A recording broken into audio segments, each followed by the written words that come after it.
Olá, seja muito bem-vindo a mais uma entrevista do Infomoney Fora da Curva, projeto do Infomoney em parceria com o livro Fora da Curva, que conta a história de 10 dos grandes investidores no mercado brasileiro. E hoje estamos aqui na sede da Mauá para conversar com o Luiz Fernando Figueiredo, ele que é fundador da Mauá e também tem uma história muito bacana como diretor do Banco Central. Para quem acompanhou a história no livro do Luiz Fernando Figueiredo, viu como foi marcante a participação dele no Banco Central, principalmente numa época que tivemos muitas mudanças no mercado brasileiro, e a gente vai abordar algum desses aspectos de quem vivenciou uma transição muito importante de governo aqui no Brasil, que foi da passagem do FHC para o Lula. Bom, Luiz, primeiramente gostaria de agradecer o tempo disponível e já queria começar o papo com uma parte do livro que você fala que o Banco Central é como fazer parte de uma seleção, né? Do ponto de vista de alguém que trabalha no mercado financeiro, não há nenhuma experiência mais rica e nenhum doutorado te ensinaria o que você aprendeu. Você poderia tentar passar para a gente o que de tão bom que estar atuando dentro do Banco Central te trouxe que qualquer esfera do mercado financeiro não poderia te trazer? Olha, trabalhar no Banco Central é mais ou menos o seguinte, né? É como se fosse... A gente tem que ter sempre alguém que cuida da gente, né? Nosso pai, o nosso chefe e por aí vai. Qual é o papel do Banco Central? É de quem cuida, né? Então, no final, o que o Banco Central está fazendo? Ele está cuidando para que a estabilidade permaneça, para que você mantenha um ambiente no país de estabilidade. E, para isso, ele conta com uma equipe que é espetacular, a equipe do Banco Central Técnica é muito boa. E para quem trabalha no mercado, que está numa instituição, vendo uma fraçãozinha do que está acontecendo, ou participando de uma fração do que está acontecendo, a diferença é que o Banco Central está olhando o todo. Então está olhando o que está acontecendo no mercado de câmbio, a atividade econômica, a inflação, as contas externas e por aí vai. E com o olhar de quem está, primeiro, cuidando para que o país fique bem, e segundo, com o olhar de quem está querendo entender o todo e ver como ele consegue interagir para manter esse processo dentro da normalidade, assim por diante. Então, é uma coisa assim, realmente diferente. E para quem trabalha, enfim, nesse tipo no mercado financeiro, gestora, alguma coisa relacionada a investimentos, estar no Banco Central é como se você estivesse realmente na seleção brasileira. Ou seja, não é que você está ganhando dinheiro com isso, mas você está ganhando muito mais do que isso, porque é um reconhecimento, é uma capacidade, é uma possibilidade para você aprender muito e para amadurecer muito, né? E, bom, estando lá no Banco Central, você passou por uma fase que foi em 2002, naquela época das eleições para presidente, o Lula começou a ganhar espaço nas votações, teve toda aquela fuga de capital, todo aquele movimento de pânico que parecia que ninguém sabia o que ia acontecer. Você até retratou no livro, né, que você mal dormia e no final de um dia você falava, ufa, não quebramos hoje, vamos ver como vai ser amanhã. Tudo isso foi reflexo daquela aversão ao risco que os estrangeiros estavam tendo em relação ao Brasil, mas eu queria saber, passado toda essa turbulência, como é que você olha para trás, como foi vivenciar tudo aquilo e sobreviver a todo aquele momento tão atípico que você deve ter passado no seu tempo no Banco Central? Então, realmente foi uma fase que, olhando de hoje, foi muito interessante, um enorme aprendizado, mas foi muito dura, né? Porque no final, quer dizer, a gente considera que as coisas funcionam. É como se você está num carro, você acha que o motor vai funcionar, que o câmbio funciona, que o pneu não está furado. Mas quando começa, fura o pneu, quebra o câmbio, o motor não está funcionando direito, está engasgando. É bem isso que aconteceu naquela época. Então, a gente, enfim, ficava num brainstorm quase que o tempo todo, tentando agir de maneira que o mercado minimamente funcionasse. Sabendo que cada vez o que a gente fazia, o que a gente falava, tinha menos importância, porque o que mais importava era o que o novo governo vai fazer. E todos tinham muito medo de que o Lula viesse e fizesse minimamente o que ele tinha falado a vida toda, que era dar calote na dívida, enfim, fazer um monte de barbaridades, coisa que ele não fez. Mas antes de começar, vamos dizer, o mandato dele, todo mundo tinha medo disso, porque afinal de contas ele falou isso a vida toda. Então é um ambiente em que o que você está fazendo cada vez tem menos relevância. E manter o mercado funcionando foi assim muito difícil. Então eu tinha muito isso. Bom, hoje nós não quebramos, vamos para amanhã e vamos ver o que vai dar. E também durante esse processo de transição, você cita até no livro uma conversa que vocês tiveram com que iria ser então o ministro Palocci, né? Ainda não era o ministro, e meio que botando as cartas na mesa, mostrando como de fato vocês estavam entregando o país para esse novo governo.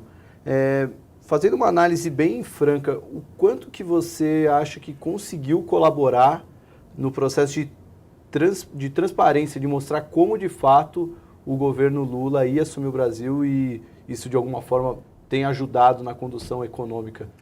Naquele momento nós tínhamos duas questões. A primeira é que nós tínhamos que levar o país, sem que o país quebrasse ou tivesse uma ruptura, alguma descontinuidade maior, até o novo governo, ou seja, entregar da melhor maneira possível.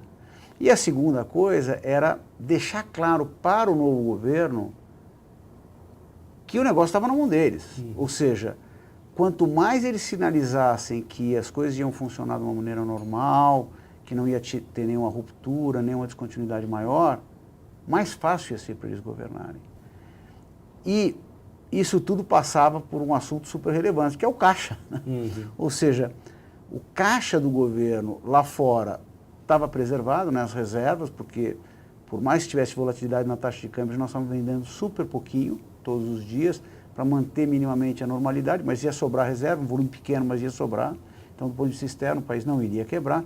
Mas do ponto de vista local, como já não se vendia título há muito tempo, o que aconteceu foi, olha, o caixa passa o governo, vai para fevereiro, março do novo governo, só que acaba ali. Então, o que nós fizemos foi explicar para o possível, né, o futuro ministro Palocci, o seguinte: olha, na nossa mão não vai quebrar. Olha aqui o caixa, se a gente não conseguir vender mais nenhum título, nós vamos até março, mas ali acaba o dinheiro.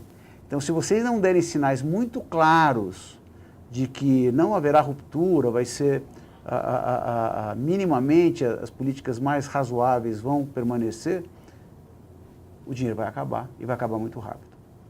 Bom, queria aproveitar a oportunidade de falar com você para entender um pouquinho do que passa naquela primeira data de reunião do Copom, né? A gente tem 2 reuniões do Copom e a gente naturalmente espera o segundo dia para saber o que foi decidido e por quê, mas tem aquele primeiro dia que, para quem é jornalista, para quem não está dentro do Banco Central, não sabe exatamente o que acontece. Como é que é? Você relata no livro que é quase uma overdose de dados, de tanta informação.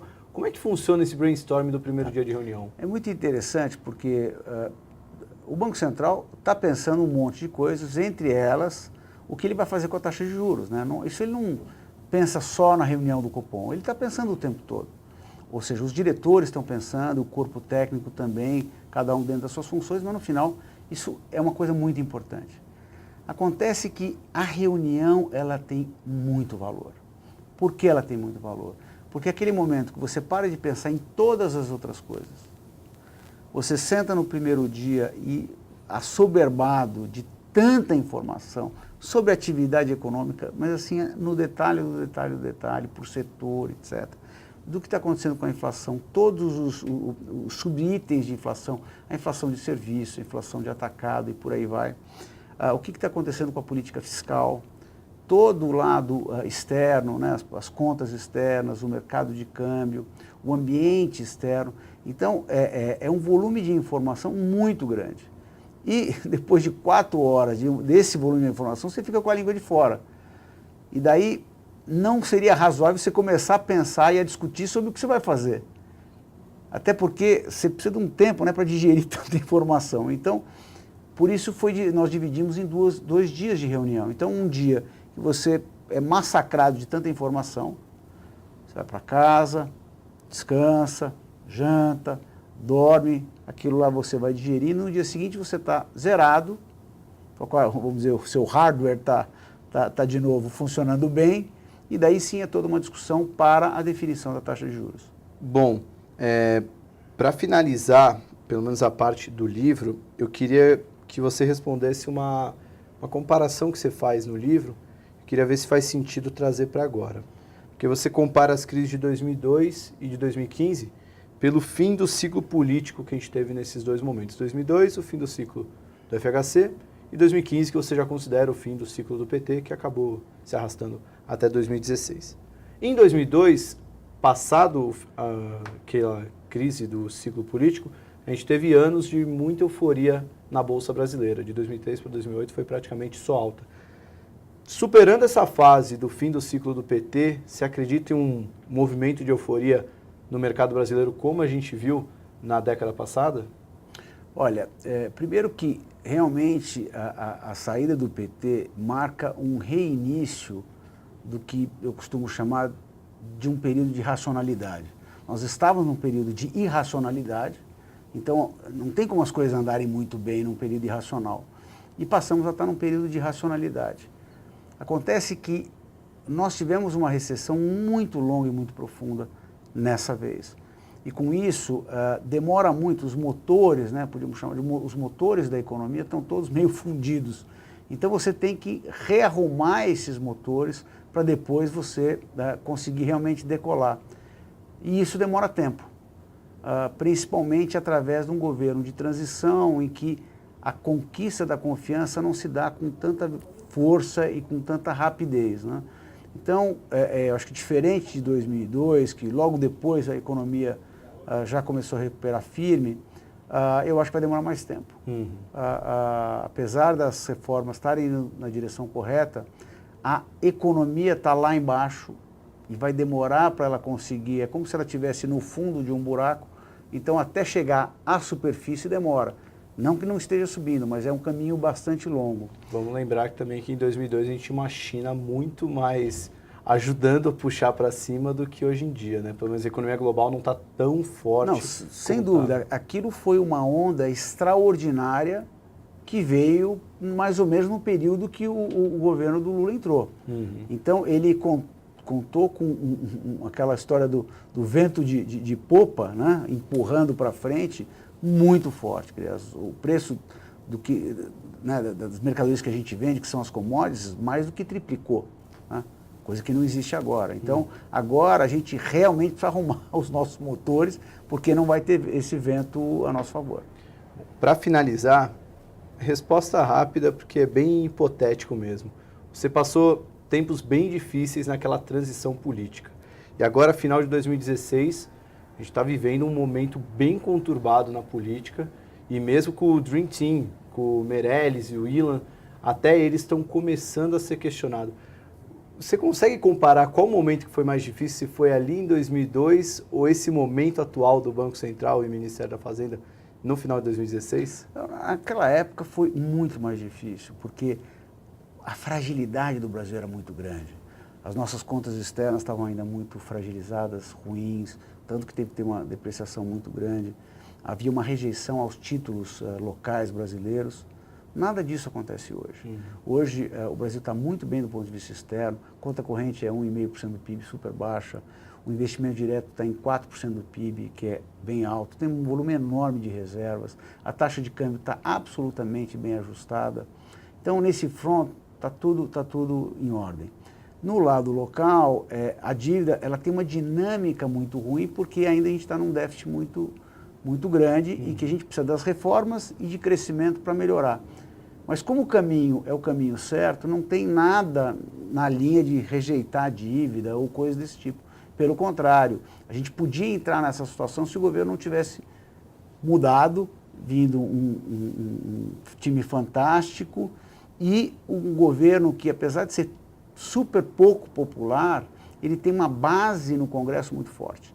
Quer dizer, a agenda que esse governo tem, pelo menos até agora, conseguido implementar, não era imaginável antes do governo Temer entrar.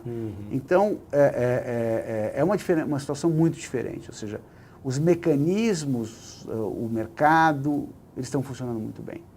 Naquela época, nada funcionava. Aquela história de que, não, é só apertar esse botão, quebrou, o outro botão quebrou, o outro botão quebrou. Então, você ia mais ou menos no manual. Agora não, agora as coisas são diferentes. Então, se a gente sobreviveu àquela fase, a gente vai conseguir sobreviver a essa, né? Eu acho que sim. Para mim, é uma coisa muito rica o que está acontecendo no Brasil. O que está, no final das contas, acontecendo é uma mudança cultural que dói para burro, porque, inclusive, nos dá vergonha, né? Toda essa questão de corrupção, essa irracionalidade, a maneira que esse governo anterior cuidou das contas públicas, é um horror. Porém, nós estamos pegando isso e estamos limpando. Então, o processo de limpeza dói, mas ele te garante que o futuro vai ser um futuro muito melhor, né? E em outras bases, né? O que para o país é muito relevante, né? Bom, gostaria de agradecer o papo e, como de costume, queria pedir para você deixar um autógrafo aqui na contracapa do livro. Imagina. Muito obrigado, viu, Luiz? Que isso. Bom, espero que você tenha gostado de mais uma entrevista do Infomani Fora da Curva e continue acompanhando as próximas entrevistas do nosso projeto. Até mais!